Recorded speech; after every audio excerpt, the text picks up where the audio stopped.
শ্রীমদ্ ভগবদ্ গীতা যথাযথ জ্ঞানযোগের শ্লোক 7। যদা যদা হি ধর্মস্য গ্লানির্ভবতি ভারত অভ্যুত্থানম অধর্মস্য তদাত্মানং সৃজাম্যহম।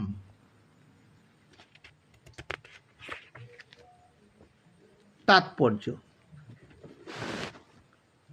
এখানে সৃজামি কথাটি তাৎপর্যপূর্ণ। এই সৃজামি কথাটি সৃষ্টি হয়ে করার অর্থে ব্যবহৃত হয়নি, কারণ পূর্ববর্তী শ্লোক অনুযায়ী ভগবানের সমস্ত রূপই নিত্য বিরাজমান। তাই ভগবানের রূপ বা শরীর কখনো সৃষ্টি হয় না। সুতরাং সৃজামি মানে ভগবানের যা স্বরূপ সেভাবেই তিনি নিজেকে প্রকাশ করেন।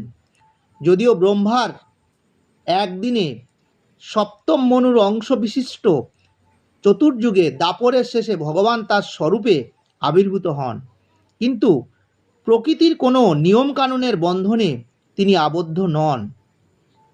তিনি তার ইচ্ছা অনুসারে লীলা করেন। তিনি হচ্ছেন স্বরাট।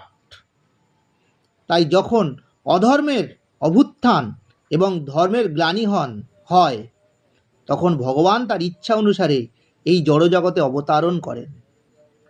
ধর্মের তত্ত্ব বেদে নির্দেশিত হয়েছে এবং বেদের এই নির্দেশগুলির যথাযথ আচার না করাটাই হচ্ছে অধর্ম। শ্রীমদ্ ভগবতে বলা হয়েছে এই সমস্ত নির্দেশগুলো হচ্ছে ভগবানের আইন এবং ভগবান নিজেই কেবল ধর্মের সৃষ্টি করতে পারেন। বেদ ভগবানেরই বাণী এবং ব্রহ্মার হৃদয়ে তিনি এই জ্ঞান সঞ্চার করেন। তাই ধর্মের বিধান হচ্ছে সরাসরিভাবে ভগবানের আদেশ। ধর্মং তু সাক্ষাৎ গবৎ প্রণীতম। ভগবদ্গীতার সর্বত্র এই তত্ত্বের বিশদ বর্ণনা করা হয়েছে। ভগবানের নির্দেশে এই তত্ত্বের প্রতিষ্ঠা করা হচ্ছে বেদের উদ্দেশ্য। গীতার শেষে ভগবান স্পষ্টভাবে বলেছেন, সর্বধর্মান পরিত্যাজ্য মামেকং শরণং ব্রজ।